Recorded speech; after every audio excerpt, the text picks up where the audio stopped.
Welcome to At Home with Music. I'm still recovering from dental work. I'm missing a front tooth, so you won't be seeing my live face today. They are going to create a special false tooth for me to wear in future videos.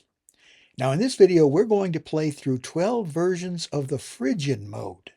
We'll work our way around the circle of fifths, starting with E Phrygian, which uses the notes of the C major scale, and moving to B Phrygian, which uses the notes of the G major scale, and so on. If you haven't watched my earlier video where I show you how to find the modes in every key, I encourage you to go back and watch that first. Also, be sure to place your computer or tablet near your keyboard so that you can see what I'm doing and follow along. I would suggest that you practice one hand at a time. You can pause the video while you get up to speed and then play along.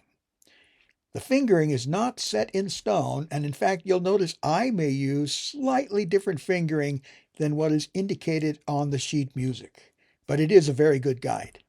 Also, listen very carefully to the sample chord progressions as they are played and as you play them. This will help you recognize the sounds of the various modes. Okay, let's get started.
Thank you for taking the time to work through these scale studies. I admire your perseverance. And believe me, you will see the benefits. If you have any questions or comments, you can leave those in the comments section, and I look forward to leading you through more of these scale exercises.